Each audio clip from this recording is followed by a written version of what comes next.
So this month we're talking about relationships. We've been focusing mostly on our relationships with other humans. We've talked about the relationship we have with our own self and with our higher self, our relationship we have with others around us, and our relationship to society as a whole. But we are not just in relationship with other human beings. This week we are taking a look at our relationship with the other forms of life and the inanimate world around us.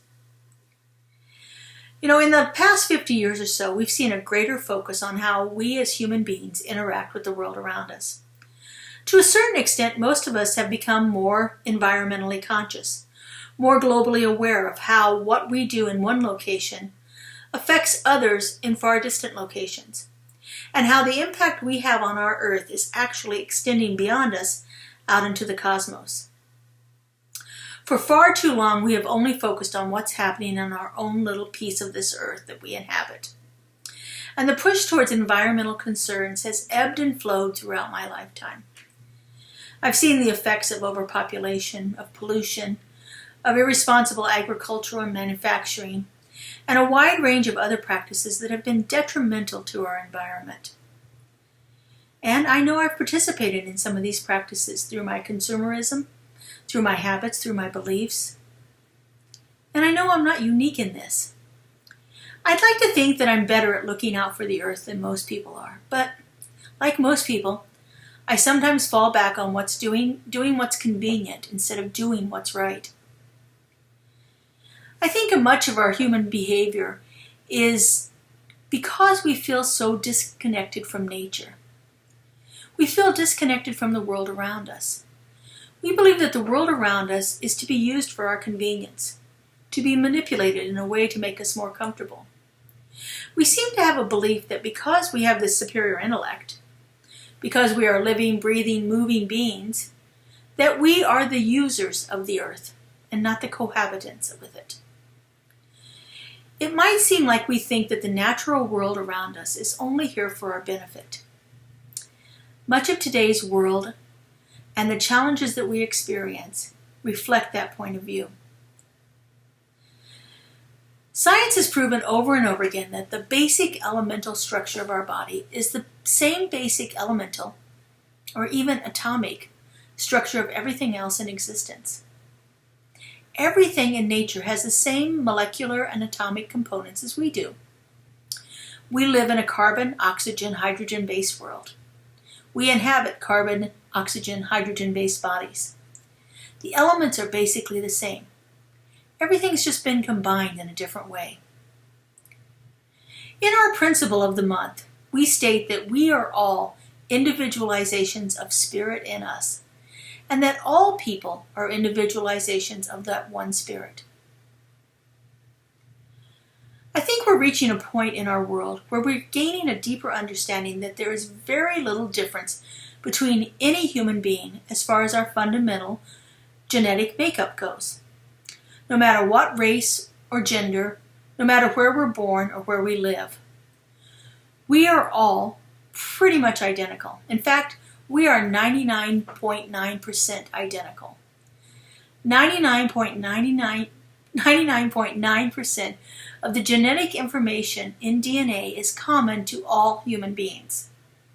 That remaining 0.01%, well, that's responsible for differences in the color of our hair, our eyes, our skin, the difference in our height and body types, and the propensity that we have to have certain diseases or not.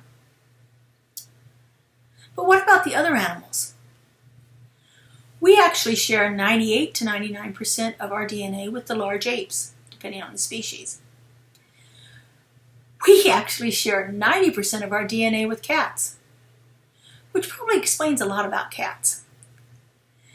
We share 88% of our DNA with mice and 85% with dogs. We are much more like animals than we like to think. In fact, we even share 70% of our DNA with slugs. And what about the plants? We have 50% of our DNA common with bananas and most trees, 45% with lettuce and cabbage, 25% with daffodils and roses. I think I might be happier if we were a little less like cabbage and more like roses, but what are you going to do? We think of plant life as being there for our use only. We eat it, we build with it, we use it to decorate, and we often fight with it when it comes up in unwanted places. I often wonder, who was it that originally determined that some plants were valuable and should be cultivated, and some plants are weeds and should be destroyed? We often think of plant life as something that is disconnected from each other too. They are disconnected individual organisms, and that they exist for the use of other creatures that inhabit the earth. Now, plants in and of themselves are quite fascinating. Among plant life, we find the largest and the oldest organisms on earth. In fact, our state tree here in Nevada is the bristlecone pine, specimens of which have been known to be over 5,000 years old. And plants are interconnected to the world around them in a way that we have yet to understand. In my house here, I have a plant that's commonly called the prayer plant. I bought it because I thought it had very beautiful leaves. They're dark green with red spots on them. But I have to tell you how surprised I was the first time I realized what it does every single evening. When it becomes dark, all of the leaves on the prayer plant point upward, and they remain that way throughout the night. And then when I wake up in the morning, the leaves are all laying open again. This plant is intimately connected with the movement of the sun and responds to the amount of light it receives.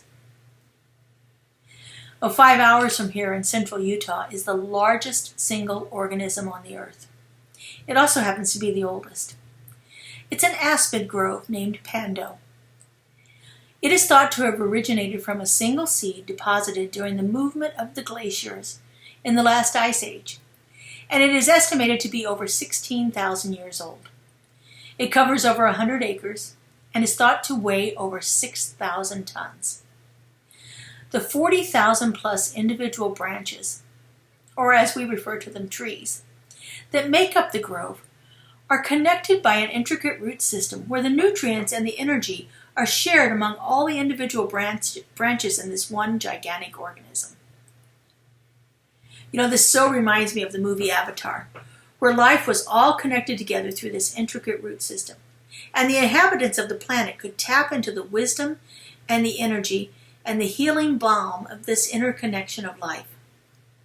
How amazing that must be to feel that connected to the source of all. Well, the truth is we already are. Science's current theory of the evolution of the universe is called the Big Bang Theory. Now, in this theory, the belief is that everything, all that is in the universe, was at one time all together. All that is was once one concentrated mass, what they call a singularity. And then bang, the universe expanded into what it actually is right now. So at one point, everything was connected. And more importantly, everything was the same stuff. All the energy that existed at the moment of that initial Big Bang is still all of the energy that exists in the universe today. Because energy can neither be created nor destroyed, only transformed. This is the first law of thermodynamics for those science geeks out there like me. All the same stuff, all the same energy, all coming from one.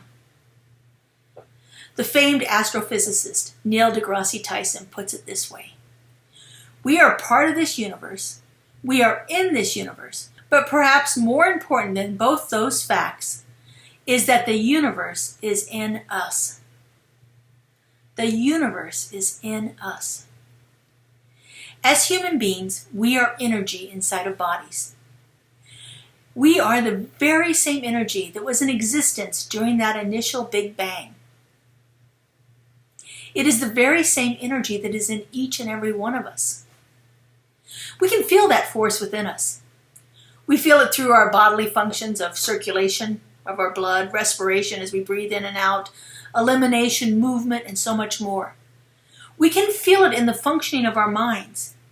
And we can feel it in the love that flows forth from us to others around us. It is the energy that allows us to create, to heal, and to be a vital part of the world around us. This is the universal power that flows through each of us and everything in the universe. And it is the very same energy that existed at the moment of creation. Biologically, through our DNA, we are connected to all living creatures on Earth. Yes, even the slugs. Chemically, through all those elements of carbon, oxygen, hydrogen, and so many, many more, we are connected to the Earth, and probably most of the other planets as well. And on an atomic level, we are connected to the entire universe. Neil deGrasse Tyson says it this way. We are all connected to each other biologically, to the Earth chemically, to the rest of the universe atomically. We are not figuratively, but literally stardust. What does this mean for us in our science of mind perspective? At our most basic level, our philosophy teaches us that God is all there is. This one power, this one presence, this one universal creative source of all, that's all there is. In fact, our very first statement in our Declaration of Principles states it this way. We believe in the living Spirit Almighty, one indestructible, absolute, self-existent cause. This one manifests itself in, through, and as all creation, but it's not absorbed by its creation. The manifest universe is the body of the living Spirit. This divine intelligence does not just create things simply to create them, simply to make more things. Everything is brought forth so that Spirit can experience itself as those things, as each one of its creations, as each form, as each of us. You know, one of my most favorite movies of all time is Robin Hood, starring Kevin Costner and Morgan Freeman. And my favorite scene from the movie is a very short, very brief scene, when the merry men are in the forest being merry, and Morgan Freeman's character is off sitting under a tree by himself. You see, part of being a merry man, being merry, involved consuming a lot of alcohol. And Morgan Freeman's character, being Muslim, does not partake of that. So he's off sitting by himself. And this sweet little English girl walks up to him. And in all of her childlike wonder and innocence, she asks him, "Why did God paint you?" And Morgan Freeman's character smiles at her gently and responds, "Because Allah loves wondrous variety." There are billions of people. There are over 2 million animal species, almost 400,000 plant species, and many more rocks than I can possibly even identify. I've tried. We are, as our technology improves, constantly discovering new stars, galaxies, and planets. Even things we thought were finite are changing. Since I was a young chemistry student in college in the 1980s, 10 new elements have been added to the periodic chart, which back then was considered to be complete. Our world is constantly evolving and changing because Allah loves wondrous variety. And all of this diversity, all these various forms of life, all of these different mineral structures, all of these elements, it's all the way that Spirit experiences life, through each and every form of its creation. So we need to ask ourselves, are we experiencing life the way that Spirit is? Are we experiencing life to the fullest? Are we taking the time to stargaze, to hug a tree, to find a new rock, to play with your dog? Each one of these things gives us an opportunity to connect with Spirit in a unique and different way. But when we close ourselves off from the full experience of all this vast diversity, of all this wondrous variety, we are closing ourselves off from experiencing life to the fullest. Every single moment we have an opportunity to sit in communion with a different aspect of our life. We have the opportunity to revel in the magnificence of the plant life around us. We have the opportunity to be in awe of these amazing mountains that surround our valley. We have the opportunity to fall deeper and deeper and more profoundly in love with the animals with whom we share our lives. And we have the opportunity to realize how interconnected we are with everything in the entire universe when we take a moment to stargaze and simply remember, we are all star stuff.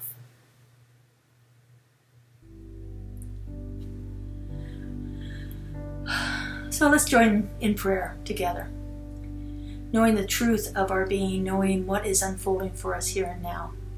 So please join me.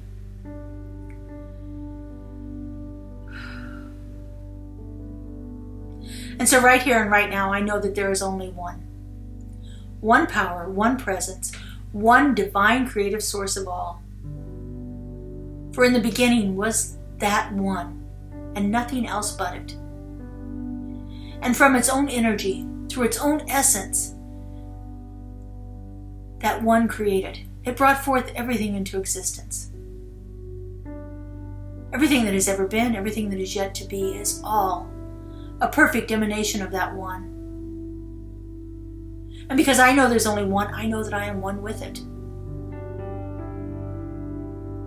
I know that every aspect of my being is a divine manifestation of that one. That my life is the way that Spirit experiences itself in this realm, in this time, in this place.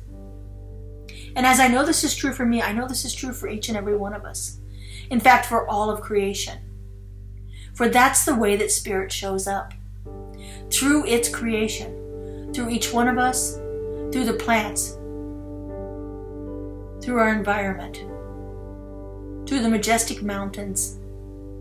And the vast oceans. Through the stars that surround our planets. And the very air we breathe.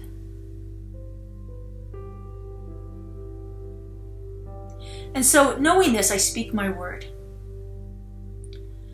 I know that each one of us is divinely and completely connected to that one power and that one presence.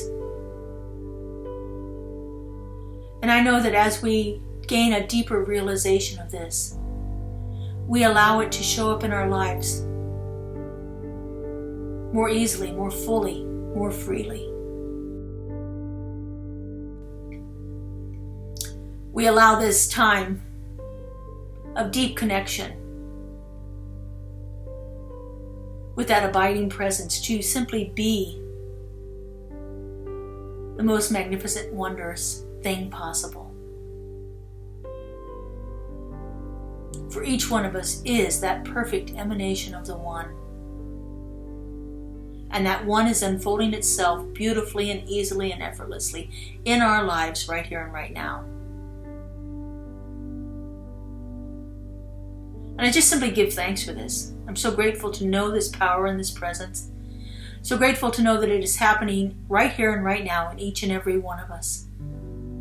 That it is unfolding beautifully in our lives and magnificently in our world. And so I release this word into the law to that creative mind that always says yes. I let it be and I let it go. And so it is. Amen.